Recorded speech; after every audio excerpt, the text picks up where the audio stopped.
ಹಸಿವೆಂಬ ಹೆಬ್ಬಾವು ಬಂದು ಬಶಿರ ಬಡಿದೊಡೆ ವಿಷವೇರಿತ್ತಯ್ಯ ಪಾದಮಸ್ತಕಕ್ಕೆ. ಹಸಿವಿಗನ್ನವನಿಕ್ಕಿ ವಿಷವ ನಿಳುಹಬಲ್ಲಡೆ ವಸುದೆಯೊಳಗಾತನೇ ದ ಗಾರುಡಿಗ ಕಾಣ ರಾಮನಾಥ.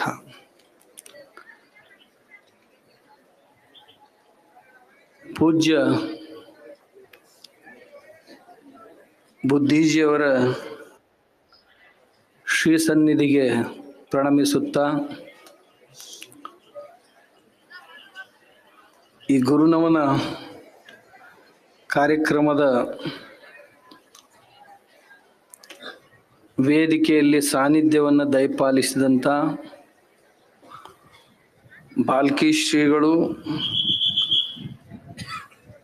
ಆಶ್ರಮದ ಪ್ರಮುಖ ಗುರುಗಳು, ಆದಿಯಾಗಿ ಎಲ್ಲ ಪೂಜ್ಯಪಾದರ ಪವಿತ್ರ ಚರಣಗಳಲ್ಲಿ ವಂದಿಸಿ,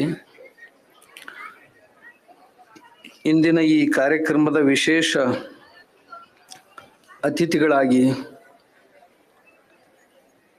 ಈ ಕಾರ್ಯಕ್ರಮದ ಗೌರವವನ್ನು ಹೆಚ್ಚಿಸಿದಂಥವರು, ಇಂತಹ ಕಾರ್ಯಕ್ರಮಗಳಿಗೆ ಎಂಥವ್ರು ಬರಬೇಕು ಅನ್ನೋದಕ್ಕೆ ಉದಾಹರಣೆಯಾಗಿರುವಂಥ ಮೇಘಾಲಯದ ರಾಜ್ಯಪಾಲರಾದಂಥ ಮಹಾಮಹಿಮ ವಿಜಯಶಂಕರ್ ಅವರಿಗೂ, ಶಿವಾನಂದರೇ ಆದಿಯಾಗಿ ಎಲ್ಲ ಜನಪ್ರತಿನಿಧಿಗಳಿಗೂ, ಮಾತೆಯರಲ್ಲಿಯೂ ತಮ್ಮೆಲ್ಲರಲ್ಲಿಯೂ ಅನಂತ ಪ್ರಣಾಮಗಳು.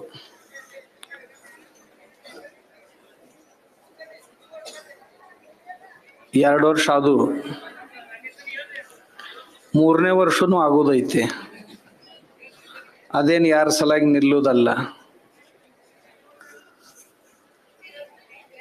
ನಾವು 2 ವರ್ಷ ಕಳೆದೀವಿ ಅನ್ನೋದಕ್ಕಿಂತಲೂ 2 ವರ್ಷ ಕಳೆದದ್ದಕ್ಕಿಂತಲೂ ನಾವು ಗಳಿಸಿದ್ದೇನು ಅಂತ. ಪ್ರತಿ ವರ್ಷ ಗುರು ನಮನಕ್ಕೆ ಬರಬೇಕು, ನಾವೆಲ್ಲರೂ ಬರಲೇಬೇಕು, ಬರ್ತೀವಿ. ಬಂದ ನಂತರ ನಮ್ಮ ಆಯುಷ್ಯಕ್ಕೆ ಸಾಲದಷ್ಟನ್ನ ಅಪ್ಪಗಳು ಕೊಟ್ಟು ಹೋಗ್ಯಾರ. ಅದ್ರಾಗ ನಾವು ತಗೊಳ್ಳೋದೆಷ್ಟು?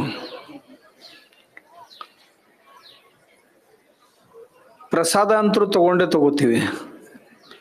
ಕಂಡಪ್ಟಿ ಹುಗ್ಗಿ ಮಾಡ್ಯಾರ, ಅದ್ರಾಗ ಏನೂ ಉಳಿದಿಲ್ಲ, ನನಗೆ ಗ್ಯಾರಂಟಿ ಐತಿ. ಆ ಹುಗ್ಗಿಗಿಂತಲೂ ರುಚಿಯಾದದ್ದನ್ನ ಬುದ್ಧಿಯವ್ರು ನಮಗೆ ಕೊಟ್ಟು ಹೋಗ್ಯಾರ. ಏನು ಬಹಳ ದೊಡ್ಡದು ಬೇಡ, ಬುದ್ಧಿಯವ್ರಿಗೆ ಯಾವ್ಯಾವ ಹಿಡಿಸ್ತಿದ್ದೋ ಅವನ್ನ ನಮ್ಮ ಜೀವನದೊಳಗೆ ಒಂದೊಂದೇ ಮಾತುಗಳನ್ನು ಅಳವಡಿಸ್ಕೊಂಡಿವಿ ಅಂತಂದ್ರೆ ಈ ನಾಡು ಬದಲಾಗ್ಲಾರ್ದ ಇರುವುದಿಲ್ಲ. ನಾವು ಹೋದ ಸರಿನೂ ಇದೇ ಮಾತ ಹೇಳಿದ್ದೆ. ಅಪ್ಪಗಳು ಬಟ್ಟೆ ಹಾಕೋತಿದ್ರು, ಉಡ್ತಿದ್ರು ಬಟ್ಟೆ, ರಕ್ಷಣೆಗಾಗಿ, ಶರೀರದ ರಕ್ಷಣೆಗಾಗಿ ಬಟ್ಟೆ ಉಟ್ಕೊಂಡ್ರೆ ಹೊರತು ಈ ಶರೀರದ ಸೌಂದರ್ಯವನ್ನು ಹೆಚ್ಚಿಸೋದಕ್ಕಾಗಿ ಉಟ್ಕೊಳ್ಳಿಲ್ಲ ಅನ್ನೋದನ್ನ ನಾವು ಮರಿಬಾರ್ದು. ಆಮೇಲೆ ಯಾವ ಬಟ್ಟೆ ಉಟ್ಕೊಳ್ತೀವಲ್ಲ ಅವನ್ ಚೆನ್ನಾಗಿ ಬಳಸ್ಬೇಕನ್ನೋದನ್ನ ಅವ್ರ ಜೀವನದಿಂದ ನಾವು ಕಲಿಬೇಕು. ಇರ್ಲಿಕ್ಕಂದ್ರೆ ಚಲೋ ಹಿಂಗೆ ಒಗೆದು ಪ್ರದೂಷಣ ಹೆಚ್ಚು ಮಾಡಿ ಮತ್ತೊಂದು 2 ಮನೆಗೆ ತರ್ತಿದ್ದೀವಿ ಅಂತಂದ್ರೆ ನಾವು ಹೇಳ್ಕೊಳಕಷ್ಟ ಅವ್ರ ಭಕ್ತರಾಗ್ತೀವಿ ಹೊರತು ಅಂದ್ರ ಅವರ ಅನುಸರಣೆ ಮಾಡೋರಲ್ಲ ಅಂತ ಅದರ ಅರ್ಥ ಆಕೈತಿ. ಎಷ್ಟು ಹಸಿವಿರ್ತೈತೆ ಅಷ್ಟ ಊಟ ಮಾಡಬೇಕು. ಅದಕ್ಕೆ ಅಪ್ಪಗಳು ಉದಾಹರಣೆ ಆಗಿದ್ರು. 3ನೇದಾಗಿ ಬೇಗ ಮಲಗಬೇಕು, ಬೇಗ ಏಳಬೇಕು. ಎಷ್ಟು ಸುಲಭ ಐತಂತೀರ ಅಷ್ಟೇ ಕಠಿಣ ಕೆಲಸ. ಎಂಥ ಬೇಕಾದಂಥ ಇದು ಇರಲಿ, ಅದ್ರೊಳಗೆ ಯಾವಾಗಲೂ ಕಾಂಪ್ರಮೈಸ್ ಮಾಡಲಿಲ್ಲ ಅಪ್ಪಗಳು. ಎಷ್ಟು ಸಾಧ್ಯ ಐತೆ ಅಷ್ಟು ಬೇಗ ಬಂದು ಮಲ್ಕೊಂಡು ಬಿಡೋದು. ಆಮ್ಯಾಗ ಎಷ್ಟೊತ್ತಿಗೆ ಬಂದು ಮಲ್ಕೊಳ್ಳಲ್ರಕ್, ಆದ್ರೆ 7 ಟೈಮ್ ಫಿಕ್ಸ್. ಎದ್ದು ಮತ್ತೆ ನಸಿಕ್ನಾಗ ತಿರ್ಗಾಡಕ್ ಹೋಗುದ. ಈ ಸಣ್ಣ ಸಣ್ಣ ವಿಷಯಗಳನ್ನ ನಮ್ಮ ಜೀವನಕ್ಕೆ ನಾವು ಅಳವಡಿಸಿಕೊಂಡಿವಿ ಅಂತಂದ್ರೆ ನಮ್ಮ ಜೀವನ ಆಮೂಲಾಗ್ರವಾಗಿ ಬದಲಾವಣೆ ಆಗ್ತದೆ. ಇಲ್ಲೊಬ್ಬ ಗೌಡ ಅಲ್ಲೊಬ್ಬ ಗೌಡ, ನಮ್ಮ MP ಅವರು ಹೇಳಿದ್ರು, ಗೌಡ್ರು ಇಷ್ಟು ಮಂದಿ ಅದಾರಲ್ಲ, ಯಾಕಡೆ ಬೇಕಾದ ಕಡೆ ಕಲ್ಲೋಗಿರೋ ಒಬ್ಬ ಗೌಡಗೆ ಬೀಳುತ್ತದ ಅದು. ಅಷ್ಟು ಮಂದಿ ಗೌಡ್ರು ಅದಾರ ಇದ್ರೆ ಬೇಕಾದ ಕಡೆ ಹೋಗಿರೋ ಒಂದು ಕಲ್ಲ ಯಾವರೊಬ್ಬ ಗೌಡ್ಗ ಬಡಿತೈತದ ಹೋಗಿ.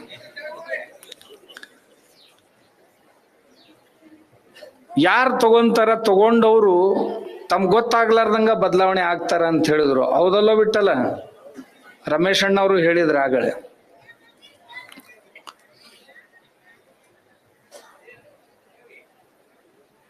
ಬೇಕಾದ ಶರಣರ ವಚನ ತಗೊಳ್ರಿ, ಆ ವಚನಕ್ಕ ಇನ್ನ ಈಗ ನಮ್ಮ ಬಾಲ್ಕಿ ಅಪ್ಪುಗಳು ಅಂದಂಗ ಬೇಕಾದ ಶರಣರ ವಚನ ತಗೊಳ್ರಿ. ಆ ಶರಣರ ಉಪದೇಶ ಏನೈತಿ ಮಾಡಿದವರು ಮತ್ತು ಯಾರಿಗಾಗಿ ಮಾಡ್ಯಾರ ಆ ವಚನಗಳನ್ನ ಹಚ್ಚಿ ನೋಡಿದ್ರು 100ಕ್ಕೆ 100 ಕುಂದ್ರವ್ರು ಅವರೇ ಒಬ್ಬರ. ಅದ್ರೊಳಗೆ ಭಗವದ್ಗೀತೆಯ ಯಾವುದೇ ಶ್ಲೋಕ ತಗೊಳ್ರಿ, 700 ಶ್ಲೋಕದೊಳಗ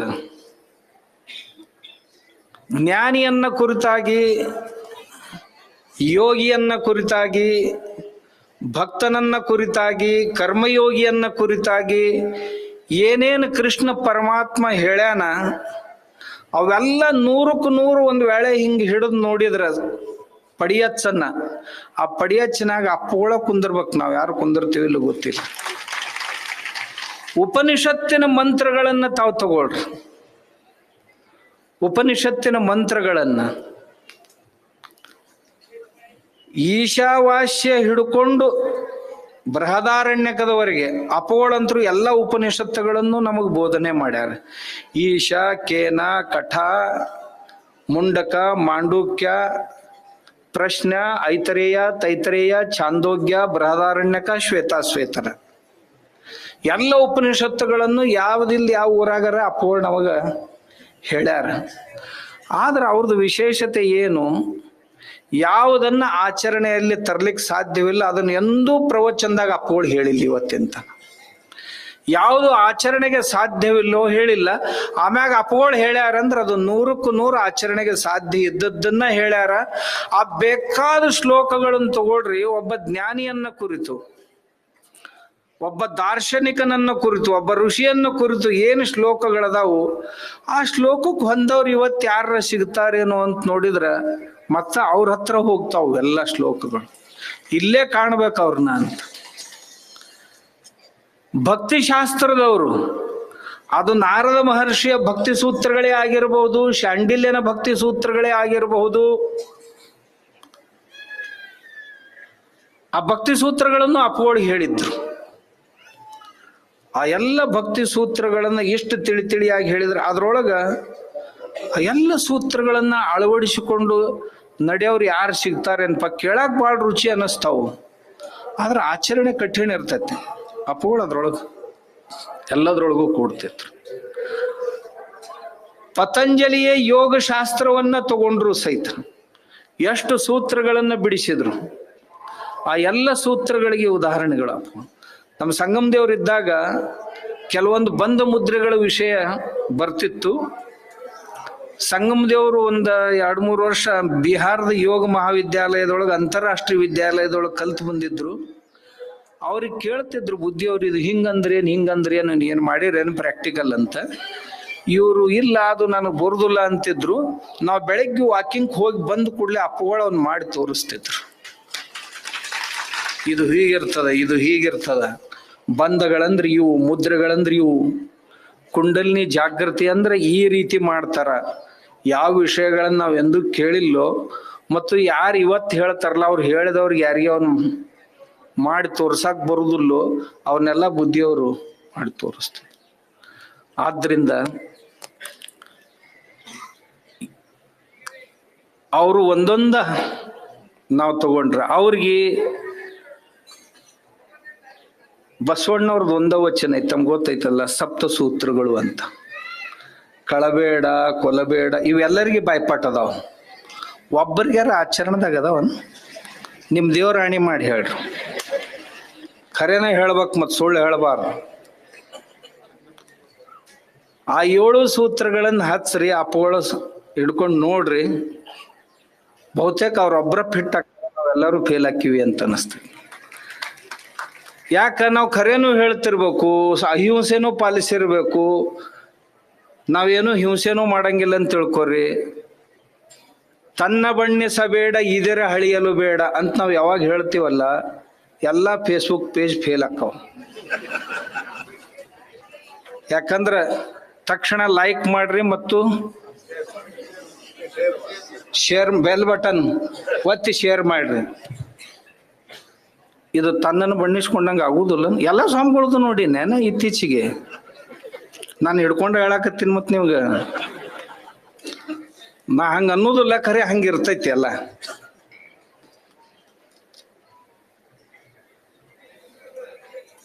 ಮುನಿಯ ಬೇಡ ಅಂತ ಏನಂದಾರಲ್ಲ, ಯಾವ ಬೇಕಾದವ್ ಹೇಳ್ರಿ, ಸಿಟ್ಟಿಲ್ದಾವ್ ಯಾವ ಅದೇರಿ ಇದ್ರೊಳಗೆ ಕುಂದಿರ್ತೀವನ್ ಅದ್ರೊಳಗೆ. 7 ಮಾತು ಭಾಳ ಅನ್ನಕ್ ಭಾಳ ಸುಲಭ ಅದಾವು. ಯಾವಾಗಿಲ್ದ ಯಾವಾಗಾರ ಯಾರ ಮ್ಯಾಗಾರ ಹರಿ ಹಾದವ್ರು ಅದಿರ ಇಲ್ಲ. ಅಪ್ಪಗಳಿಗೆ ಸಿಟ್ಟು ಬಂದದ್ದನ್ನ ನಾವು ನೋಡ್ಲಿಲ್ಲ. ಅವ್ರಿಗೆ ಸಿಟ್ಟು ಬಂದಿತ್ತಂದ್ರ ನಮ್ಮಂತವ್ರ 4 ಮಂದಿಗೆ ಅಷ್ಟ ಈಗ ಸಿಟ್ಟಿನಾಗ ಅದಾರ ಅಂತ ಅನಿಸ್ತಿತ್ತು. ಈ ಲೋಕದಾಗಂತೂ ಅವ್ರಿಗೆ ಸಿಟ್ಟು ಬಂದದ್ದನ್ನು ಯಾರೂ ನೋಡಿಲ್ಲ. ಸಿಟ್ಟಿಗೆ ಬಂದಿದ್ದನ್ನು ಅವ್ರ ಸಿಟ್ಟಿಗೆ ಬಂದ್ರೆ ಹೆಂಗ, ಸಿಟ್ಟಿಗೆ ಬಂದ್ರೆ ಒಂದು 5 ನಿಮಿಷ ಯಾರು ಕೂಡ ಒಟ್ಟ ಮಾತಾಡ್ತಿದ್ದಿಲ್ಲ. ಅವ್ರು ಮಾತಾಡ್ಲಿಲ್ಲ ಅಂತಂದ್ರೆ ಈ ಸದ್ದು ಭಯಂಕರ. ಅದು ಯಾವಾಗ ಬರ್ತಿತ್ತು ಸೀಟು, ಕರ್ಕೊಂಡು ಹೋಗಾಕ ಗಾಡಿ ತಗೊಂಡು ಟೈಮ್ದಾಗ ಬರ್ಲಿಲ್ಲ ಅಂತಂದ್ರೆ ಭಯಂಕರ ಸಿಟ್ಟು ಬರ್ತಿತ್ತು. ಅವ್ರು ಭಯಂಕರ ಸಿಟ್ಟು ಬರ್ತಿತ್ತು. ಅವ್ರಿಗೆ ಫೋನ್ ಹಚ್ಚ್ರಿ, ಇವ್ರಿಗೆ ಫೋನ್ ಹಚ್ಚ್ರಿ, ಅವ್ರು ಹಿಂದ್ ಮುಂದೆ ಇದ್ದೂಕ ದೊಡ್ಡ ಸಂಕಟ ಆಕ್ಕಿತ್ತು. ಅಷ್ಟು ಭಾಳ ಸಿಟ್ಟು ಬಂತಂತಂದ್ರೆ ಸುಮಾರು ಒಂದು 15-20 ನಿಮಿಷದ ತನಕ ಒಟ್ಟ ಗಾಡ್ಯಾಗ ಕುಂತವ್ರು ಯಾರು ಕೂಡ ಮಾತಾಡ್ತಿದ್ದಿಲ್ಲ. ಏನ ಹೇಳದಿಲ್ಲ ಅಂತಿದ್ದೀವಿ ನಾವು ಅಷ್ಟ. ಇವು ನಮ್ಮಪ್ಪ ಒಂದ್ ಜರ ಸಿಟ್ಟು ಬಂದು ಅಂದ್ರೆ ಅವನವನು ಈ ಜನ್ಮದಾಗ ಹೋಗೋಲ್ದಕ್ ಮಕ್ಕಳಿಗೆ ಮರಿಗೆ ಹೇಳಿ ಅವನು ಬಿಡಬೇಡ, ಅವ ನನಗೆ ಹಿಂಗ ಅಂದಾನಂತ ಹೇಳಿ ಸಾಯಿ ಮಂದಿ. ಅಪ್ಪಗಳಿಗೆ ಗಿಡ ಹಿಡಿಸ್ತಿದ್ದು ಹೌದಿಲ್ಲೋ. ನಾವ್ ಇಲ್ಲಿಂದ ಮನೆಗೆ ಹೋಗಾಗ ಸಂಕಲ್ಪ ಮಾಡಿ ಹೋಗಾಕ ಆಕೈತಿ ಇಲ್ಲೋ, ಒಂದ್ 5 ಗಿಡ ಹಚ್ಬೇಕಂತ. ಏನ್ ಬಾಳ ಕಠಿಣ ಕೆಲಸ ಐತನ? ಸಿಮೆಂಟಿನ ಚೀಲ ತಗೋರಿ, ಮಣ್ಣು ಹಾಕ್ರಿ, ಒಂದಿಷ್ಟು ಸಗಣಿ ಗೊಬ್ಬರ ಹಾಕ್ರಿ, ಹಾಕಿ ನಿಮ್ಮ ಮನೆ ಮುಂದೆ 5 ಗಿಡ ಹಚ್ಚಿಡ್ರಲ್ಲ. ಮತ್ ಹಚ್ಚು ಹೊತ್ನ್ಯಾಗ ಒಂದು ಕರಿಬೇವಿಂದ ಹಚ್ಚ್ರಿ, ಮತ್ತೊಂದೆರಡು ಬಳ್ಳಿ ಹಚ್ಚ್ರಿ, ಯಾವಾರ ಹಚ್ಚ್ರಿ. ಮನಿ ಮುಂದೆ ಒಂದು 5 ಗಿಡ ಹಚ್ಚಿದ್ರಿ ಅಂತಂದ್ರ ಅಪ್ಪೋಳ ನೀತಿ ಪಾಲಿಸ್ದೀವಿ ಅಂತ ಆಕತಿ. ಮನಿ ಖರ್ಚುನು ಉಳಿತೈತಿ. ಹೊಲ್ದಾಗ ಹಚ್ಚಿದ್ರಿ ಅಂತಂದ್ರ ನಿಮ್ಮಂತ ಮಹಾನುಭಾವರ ಯಾರೂ ಇಲ್ಲ. 0.62% ಇಲ್ಲಿ ಫಾರೆಸ್ಟ್ ಬಿಜಾಪುರದ್ದು, ಬರೀ 0.62. ಎಲ್ಲಿ 22ರಿಂದ 32% ಫಾರೆಸ್ಟ್ ಇರಬೇಕು ಅಲ್ಲಿ ನಮ್ಮ ಜಿಲ್ಲಾ. ನಾವು ಆದರ್ಶ ಇಲ್ಲಿ ಒಂದು ಮಾತು ಹೇಳಿದ್ದೆ, 1000 ಎಕರೆ ಒಳಗೆ ಅರಣ್ಯ ಮಾಡೋಣ ಅಂತ. ಅವ್ ನಮ್ಮ MB ಪಾಟೀಲ್ರು ಇಲ್ಲಿ ಸರ್ಕಾರದ್ದು ಈ ಮಮದಾಪುರ ಹತ್ರ 1000 ಎಕರೆದಾಗ ಸನೇಕ್ ತಂದಾರ. ಮತ್ತ ಅದನ್ನ ಸರ್ಕಾರಿ ಇದ್ರೊಳಗ ಅಪಗಳ ಸ್ಮೃತಿಗಾಗಿ ಅಂತ ಹೇಳ್ಯಾರ. ನಾ ಅಂತಿದ್ದೆ ರೊಕ್ಕ ಕೊಟ್ಟು ತಗೊಂಡು ಅದ್ರಾಗ ಮಾಡೋನೇನು ಅಂತ ಅಂತಿದ್ದೆ. ಈ ಸದ್ದಿಗೆ ನಡ್ದೈತ್ರಿ, ಇದನ್ನ ಮುಗಿಸೋನು, ಹಿಂದಾಗಡೆ ಅದನ್ನು ತಗೊಂಡು ಮಾಡೋನು. ಇವ್ರೇನ್ ಕುಂತಾರ್ಲಿ, ಇವ್ರಿಗೆ ಅದಕ್ಕೆ ಹೇಳಕತ್ತೀನ, ಗೌಡ್ರಿಗೆ ಹಚ್ಬೇಕಿಂತಾವು. ಆ ಗೌಡ್ ಹಂಗ ಮಾಡ್ಯಾನಂದ್ರ ನಾ ಇದನ್ನ ಮಾಡೇ ತೋರಿಸ್ತೀನಿ. ನೀವು ನಾವು ಜೀವ ಆದ್ರೂ ಬಿಡುದಿಲ್ಲ ಇವ್ ಗೌಡ್ರು, ನನಗೆ ಪಕ್ಕ ಗೊತ್ತೈತಿ. ಅವ್ರ 1000 ಎಕರೆದೊಳಗೆ ಗಿಡ ದೊಡ್ಡ ಹಚ್ಚಾರ. ನಾ ಹೋಗಿ ನೋಡಿನೂ ಬಂದೀನಿ. ಇನ್ನ ಉಳ್ದು ಮಾಡಕ್ ಹತ್ತಾರ, ಮಾಡ್ತಿರ್ತಾರ. ನಾವು ಅವ್ರು ಹಚ್ಚಿದ್ರು, ಹೋದರ್ಷ ಮಾತು ಕೊಟ್ಟಿದ್ರು, ಮಾಡಿದ್ರು ನಮ್ಮ MB ಪಾಟೀಲ್ರು. ಉಳ್ದವ್ರು ಮಾಡ್ಯಾರ, ಯಾರ್ಯಾರು ಏನೇನು ಹೇಳಿದ್ರು ಅವ್ರವ್ರು ಮಾಡ್ಯಾರ. ಅಪ್ಪಗಳು ಹೇಳ್ಯಾರ ಅಂತ ತಿಳ್ಕೊಂಡು ನೀರಿಂದು ಕೆಲಸ ಮಾಡಿದ್ರು. ನಮ್ಗೆ ಈ ಗೌಡ ಇವರು ಏನ್ ಕುಂತಾರ ತಮ್ಮ ಮತಕ್ಷೇತ್ರದಾಗ ಯಾವ ಒಂದ್ ಜರ ಮುಂಗೈ ಜೋರ್ ಐತಿ, ಅವ್ರು ಚಲೋ ಮಾಡ್ಯಾರ. ಬಾಯ್ ಸತ್ತು ಏನದಾವ್ ಇನ್ನ ಹಂಗ ಅದಾವ. ಹೌದಲ್ಪ? ಯಾರು ಮುಂಗೈ ಜೋರ್ನವ್ರು ಅದಾರ ತಮ್ಮ ತಾಲೂಕ್ನಾಗ ಏನೇನು ಮಾಡ್ಕೊಳ್ಳೋದು ಎಲ್ಲ ಮಾಡ್ಕೊಂಡಾರ. ಅಂದ್ರೆ ಮುಂಗೈ ಜೋರ್ ಇದ್ದವ್ರು ಕೆಲಸ ಹಾಕಾವು. ವಿಜಯಶಂಕರ್ಜಿ ಹಿಂಗೈತಿ ಇಲ್ಲಿ ಮಂದಿ ಕೆಲಸ. ಇವು ನಮ್ ಕಡೆ ಗೌಡ್ರು ಅದಾವಲ್ಲ, ಮಾಡಿದ್ರ ತಾವ ಮಾಡ್ಬೇಕು, ಮತ್ತೆ ಯಾರನ್ನು ಮಾಡಿ ಕೊಡುದಿಲ್ಲ.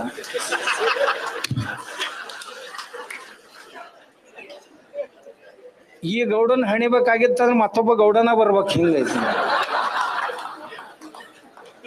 ಮತ್ ಮನುಷ್ಯನ್ಯಾಗ ಬತ್ತ ಅವನು ಗುಡ್ಡ ಸಹಿತ ಸರಿಸ್ತಾರ ಒಂದು ಗುಡ್ಡದಲ್ಲಿ. ಅದ್ರಾಗ ಅಪ್ಪಗಳ ಬಾಯಿಂದ ಬಂತಂದ್ರೆ ಆಗಲಿ ಶಿವಾನಂದ ಹೇಳಿ ನಾನು ಮುಗೀತು ವೇದ ವಾಕ್ಯ. ಅವ ತನ್ನ ತಾಲೂಕು ಅಟ್ಟ ನೋಡ್ಕೊಳಣ, ಇಲ್ಲಿ ಗೌಡದಲ್ಲ ಇವ ತನ್ನ ತಾಲೂಕು ಅಟ್ಟ ನೋಡ್ಕೊಳ ನೋಡ್ಬೇಕಾರೆ ನಾವು ಉಳಿದವ್ರಿಗೆ ಎಲ್ಲರನ್ನು ನಮ್ ಗೂಡ್ ಕರ್ಕೊಂಡು ಹೋಗ್ಬೇಕಂತ ಹೋದ್ರ ಅಪ್ಪಗಳ ಕನಸು ಪೂರ ಆಕತಿ. ನಾವೇನ್ ಕುಂತವ್ರು ಇದೀವಲ್ಲ ಇವ್ರದ್ದು ಅಷ್ಟ ಮಜಾ ನೋಡುದು ಬೇಡ. ನಾವು ನಮ್ಮ ಮನ್ಯಾಗ ನಮ್ಮ ಹೊಲ್ದಾಗ ನಾಲ್ಕು ಗಿಡ ಹಚ್ಕೊಳಕ್ ಬರ್ತೈತಿ ಅಂತೀರಿ, ಇಲ್ಲ ಅಂತೀರಿ. ಹಚ್ಕೊಂಡ್ರಿ ಅಂದ್ರ ಗುರು ನಮನಕ್ ಹೋದದ್ದು ಸಾರ್ಥಕ ಆತು ಅಂತ ತಿಳ್ಕೊಬೇಕು. ಗುರು ನಮನಕ್ಕೆ ಏನ್ ಹೋಗಿದ್ದೇವಲ್ಪ ಈ ವರ್ಷ ಸಂಕಲ್ಪ ಮಾಡಿ ಹೋಗೋನು, 4-5 ಗಿಡಗಳು ಹಚ್ಕೊಳ್ಳೋನ್ ಹೊಲ್ದಾಗ. ಸಾಧ್ಯದ್ರ ಊರಾಗ ಯುವಕರು ಊರಿಗೊಂದು ವನ, ಶಾಲೆಗೊಂದು ವನ, ನಮ್ಮ ಮನ್ಯಾಗ ಕನಿಷ್ಠ ನಮ್ಮ ಹೊಲ್ದಾಗ ಒಂದು 5ರಿಂದ 10 ಗಿಡ ಹಚ್ಕೊಳ್ಳು. ನೀವು ಹೂ ಅನ್ರಿ, ನಾ 1 ಕೋಟಿ ಗಿಡಗಳನ್ನು ಪುಕ್ಕಟೆ ಕೊಡಕ್ ತಯಾರದೆ. ನಿಮ್ಗೆ 1 ಕೋಟಿ ಹಚ್ಚಲಿಲ್ಲ ಅಂದ್ರೆ 10 ಕೋಟಿ ವಸೂಲು ಮಾಡ್ತೀನಿ, ಒಬ್ಬನ್ನು ಬಿಡುದಿಲ್ಲ. ಇನ್ನೊಂದು ಅವು ಬದುಕಲಿಲ್ಲ ಅಂತಂದ್ರ ಒತ್ತವದ್ದು ವಸೂಲು ಮಾಡ್ತೀನಿ. ಮತ್ತೆ ಬಿಡು ಪೈಕಿ ಅಲ್ಲ. ಇವು ಸ್ವಾಮಿಗಳು ಅಂದ ಕೂಡಲೇ ಭಾಳ ಮೆತ್ತಗ, ಅಪ್ಪಗಳು ಶಿಷ್ಯರದಾರ ಭಾಳ ಮೆತ್ತಗ, ನನ್ನ ಹಿಂಗ ಬೆಳೆಸ್ಯಾರ ಅವರು. ಒತ್ತವದ್ದು ವಸೂಲು ಮಾಡವನ. ಅದಕ್ಕ ಯವ್ವ ನೀವೆಲ್ಲರೂ ಮನ್ಯಾಗ ಹಚ್ಚ್ರಿ.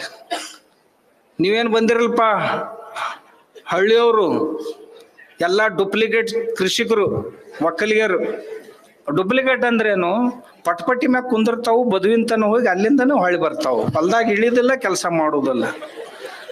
ಬಂದ್ ಮತ್ ಬಿಜಾಪುರದಾಗ ಹಿಂಗಿಟ್ಟು ತಿರುಗಿ ಚಾ ಕುಡ್ದು ಒಂದಿಟ್ಟು ಊಸಿ ಗೀಸಿ ಏನ್ ಹಚ್ಚೋದಿತ್ತಂದ್ರೆ ಹಚ್ಚಿ, ಮತ್ತೊಂದಿಟ್ಟು ಗುಟ್ಕ ತಿಕ್ಕಿ ಝಟ್ಕ ಹೊಡ್ಕೋತಾನೆ ಮನಿಗೆ ಹೋಗಿರ್ಬೇಕು. ಇಲ್ಲಿ ಬಂದವ್ರು ಆ ಮಾತಲ್ಲ, ನಾವು ಉಳ್ದ ಆ ಮಂದಿ ಇಲ್ಲಿ ಬರಾಕ ಸಾಧ್ಯ ಇಲ್ಲ, ಸಾಧ್ಯನೇ ಇಲ್ಲ. ಅದಕ್ಕೆ ತಾವು ರೈತರು ಅಪ್ಪಗಳಿಗೆ ಹಿಡಿಸ್ತಿತ್ತು. ನಾವೆಲ್ಲರ ಆಶ್ರಮ ಕಟ್ತೀವಿ ಅಂದ್ರೆ ಅವ್ರು ಹೇಳ್ತಿದ್ರು ತಕ್ಷಣ, ಆಶ್ರಮ ಹಿಂದಗಡೆ ಕಟ್ಟಕ್ಕಂತ್ರಿ, ಮೊದಲು ವನ ತಯಾರು ಮಾಡ್ರಿ ಅಂತ. ಅವನ್ ಮಾಡ್ಬೇಕು. ಆಮೇಲೆ ಅಪ್ಪಗಳಿಗೆ ಹಿಡಿಸೋದಂತಂದ್ರ ನಮ್ಮ ಊರಾನ ಹುಡುಗರು ದೇಶಿ ಆಟಗಳನ್ನ ಆಡ್ಬೇಕು. ನೀವೆಲ್ಲ ಊರೊಳಗೂ ವ್ಯವಸ್ಥೆ ಮಾಡಾಕತ್. ನಿಮ್ಮ ಹುಡುಗರಿಗೆ ಐತಲ್ಲ ಮೊಬೈಲ್ ಆಟ ಬಿಡಿಸ್ರಿ, ಒಂಜಾರ ಗ್ರೌಂಡ್ನಾಗ ಆಡಾಕ್ ಕಳಿಸ್ರಿ. ಅವು ಇರ್ಲಿಲ್ಲ ಅಂದ್ರೆ ನಾಳೆ ನಿಮ್ಮನ್ನು ಮೊಬೈಲ್ದಾಗ ಆಡಿಸ್ತಾವ್. ತಿಳ್ಕೊರಿ ನೀವು ಪಕ್ಕ. ಅಪ್ಪಗಳಿಗೆ ಹಿಡಿಸದ್ದು ನಮ್ಮ ಸಂಸ್ಕೃತಿ ಕಲೆ ಉಳಿಬೇಕು, ಬೆಳಿಬೇಕು. ಆಮ್ಯಾಗ ಅಪ್ಪಗಳು ಇನ್ನೊಂದು ಮಾತು ಹೇಳ್ತಿದ್ರು, ನಮ್ಮ ದೇವರು ನಮ್ಮ ಮಂದಿರಗಳದಾವಲ್ಲ ಅವು ಚಂದಾಗಿ ಉಳಿಬೇಕು, ಸ್ವಚ್ಛಾಗಿರ್ಬೇಕು. ಆಮೇಲೆ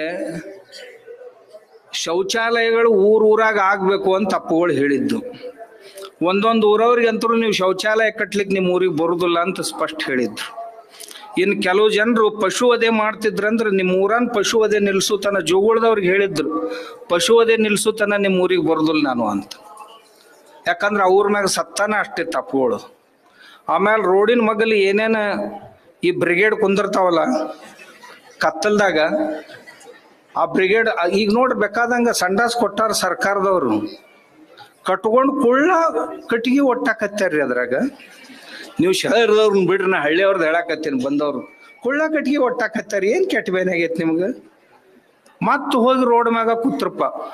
ನಾವೇನು ಊರ್ ದಾಟ್ಬೇಕಾದ್ರ ಹೆಣ್ಮಕ್ಳಿದ್ರ ಎದ್ ನಿಂದಿರ್ತಾವು, ಗಂಡಸಿದ್ರ ಈ ಕಡೆಯಿಂದ ಯಾರ ಬರೋಣ ಹಿಂಗ್ ಹಿಡಿತಾವ್, ಈ ಕಡೆಯಿಂದ ಯಾರ ಹಿಂಗ್ ಹಿಡಿತಾವ. ನಾವು ನಿರ್ಲಜ್ಜರು ಏನ್ ಹೇಳುದು? ಅವು ತಾಯಂದ್ರು 4 ಸರಿ ನಿಂದಿರ್ತಾವ. ಈಗ ಒಬ್ಬ ಹೊಂಟಂದ್ರೆ ಹೇಳುದು ಕುಂದ್ರದು, ಹೇಳುದು ಕುಂದ್ರದು, ಕಡಿಗೆ ಬ್ಯಾಸತ್ತು ಅರ್ಧ ಹೊಟ್ಯಾಗ ಅರ್ಧ ಕೆಳಗ ಮನಿಗೆ ಹೊಕ್ಕ. ಅಪ್ಪಗಳು ನಾನು ಎಲ್ಲಾ ಊರಾಗ ಕರ್ಸಿ ಇದನ್ನ ಹೇಳ್ರಿ, ಉಳ್ದ ಪ್ರವಚನ ಏನ್ ಮಾಡಕ್ ಹೋಗ್ಬೇಡ್ರಿ ಅಂತ ಎಷ್ಟೋ ಊರ್ ಒಳಗ ಅಪ್ಪಗಳು ಇದ್ರ ಸಲಾಗಿ ನನ್ ಕರ್ಸಿ ಹೇಳಿಸ್ತಿದ್ರು. ಆಮ್ಯಾಗ ನಾವ್ ಒಂಜಾರ ಬೈ ಮನುಷ್ಯ ಅಲ್ಲ, ಬೇರೆ ಚಂದಾಗಿ ಬೇರಿ ಅಂತಿದ್ರು. ನಾ ಇಳಿದ ಕೆಳಗೆ ಹೋದ ಕೂಡಲೇ ಭಾಳ ಚಂದ ಬೇದ್ರಿ ಇವತ್ತಂತಿದ್ರು. ಉಳ್ದವ್ರಿಗೆ ಅಂತಿದ್ದಲ್ಲಿ ಹಿಂಗ, ನನಗೆ ಒಬ್ಬವಾಗ ಅದು ಸೂಟ್ ಇತ್ತು. ಊರು ಸ್ವಚ್ಛ ಇರ್ಲಿ ಅಂತಿದ್ರು ಅಪ್ಪಗಳು. ತಾಯಂದ್ರು ತಮ್ಮ ದುಃಖ ಯಾರಿಗೆ ಹೇಳ್ಕೊಳಕ್ ಸಾಧ್ಯ ಇಲ್ಲ. ಅವ್ರ ದುಃಖ ಗಂಡಸರು ಅರ್ಥಕೋಬೇಕು. ಇವತ್ತಿನ ತನ ನೀವು ಲೆಕ್ಕ ಹಾಕ್ರಿ, ನಾವು ಉಣ್ಣೋಕ್ಕಿಂತ ಮುಂಚೆ ನಮ್ಮ ಅವ್ವ ಎಂದರೆ ಉಂಡಾಳ. ನೀವು ಬೇಕಾದವ್ರು ಹೇಳ್ರಿ,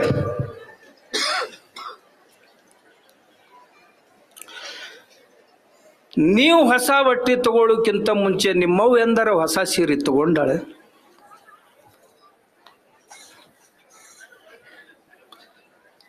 ಎಂದೂ ತಗೊಂಡಿಲ್ಲ.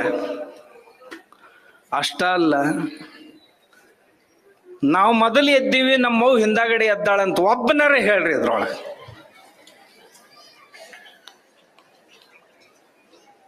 ಬೇಕಾದವ್ರು ಹೇಳ್ರಿ. ನೀವು ಮೊದಲು ಎದ್ದಿರಪ್ಪ, ನಿಮ್ಮವ್ ಹಿಂದಾಗಡೆ ಎದ್ದಾಳ.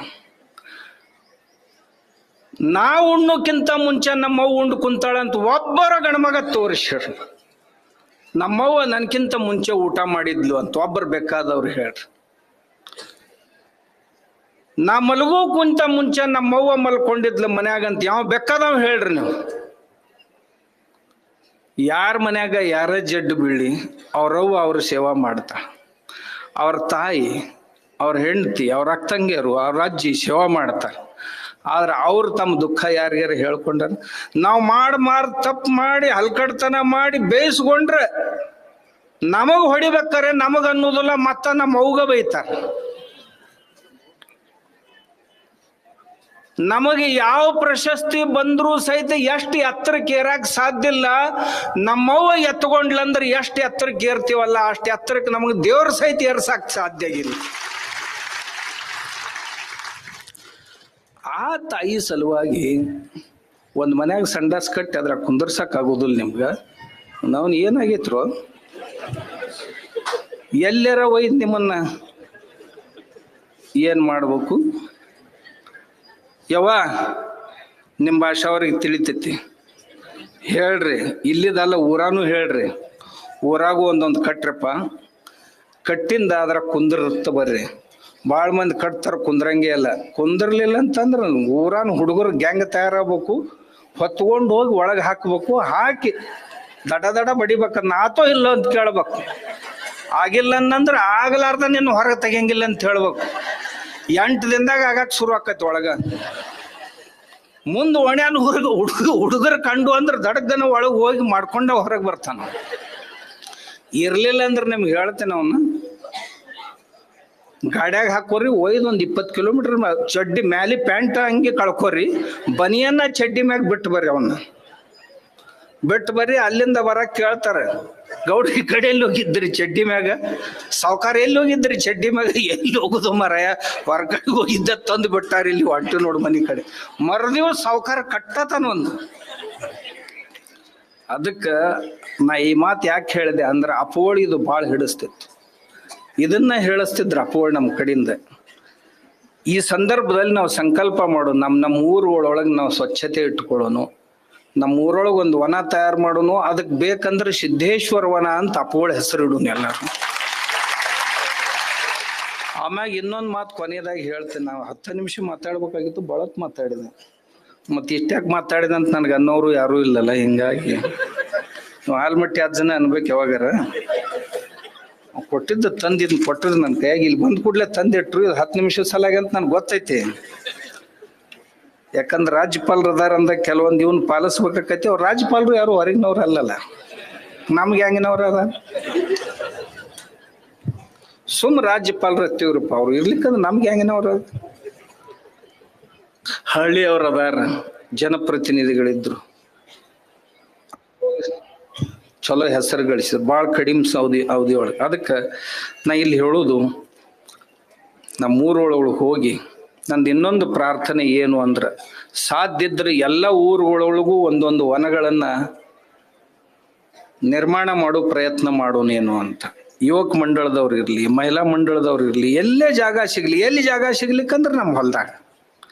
ನಮ್ಮಲ್ಲಿ 4 ವನಗಳಿರ್ತಿದ್ವು: ಗ್ರಾಮವನ, ರಾಜವನ, ವೈದ್ಯವನ ಮತ್ತು ದೇವವನ ಅಂತ. ಆ ವನಗಳನ್ನ ನಿರ್ಮಾಣ ಮಾಡ್ಲಿಕ್ಕೆ ಆಗ್ತೈತೆ ನೋಡ್ರಿ. ನಾ ಈ ವರ್ಷ 1 ಕೋಟಿ ರೂಪಾಯಿ ಗಿಡ ನನ್ಗೆ ಕೊಡೋರ್ದಾರ ಒಬ್ರು. ಅವು ಸಣ್ಣ ಅಲ್ಲ, ಮತ್ತೊಂದು ದೊಡ್ಡ ಗಿಡಗಳು 1 ಕೋಟಿ ಗಿಡ ಒಬ್ರು ಕೊಡೋರ್ದಾರ ನನಗೆ. ಅವು 1 ಕೋಟಿನೂ ಕಟ್ಸ. ಇದು ಅಲ್ದ, ನೀವು ಎಷ್ಟು ಊರಾಗ ಎಷ್ಟು ಮಂದಿ ತಯಾರಾಗ್ತೀರಿ ಅವ್ರಿಗೆ ಬರೇ 8-9 ಸಾವಿರದಾಗ ಗೊಬ್ಬರ ಗ್ಯಾಸ್ ಬೇಕಾದಷ್ಟು ಮಂದಿ ತಯಾರಾಗ್ರಿ, ನಿಮ್ಗೆ ಎಲ್ಲರಿಗೂ ಗೊಬ್ಬರ ಗ್ಯಾಸ್ ಕೊಡಿಸ್ತಾರೆ.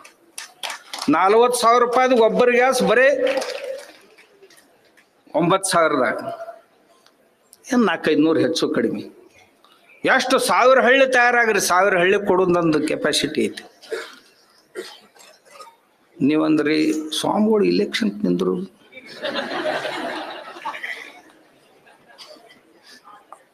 ನಾ ಈ ಜನ್ಮದಾಗಲ್ಲ, ಬೇಕಂದ್ರೆ ಮುಂದಿನ ಜನ್ಮದಾಗಂತ ಮೊದಲೇ ನಿರ್ಣಯ ಮಾಡೀನಿ. ಈ ಜನ್ಮದಾಗ ಇವು ಏನು ಹಾಕೊಂಡಿನಲ್ಲ ಇದರಷ್ಟು ಪವಿತ್ರ ಯಾವುದೂ ಇಲ್ಲ, ಇದನ್ನ ಬಿಟ್ಟು ಮತ್ತೊಂದೇನೂ ಇಲ್ಲ. ಅಪ್ಪೋಳ ಸಂಸ್ಕಾರನ ಹಂಗದಾವ ನಮಗೆ.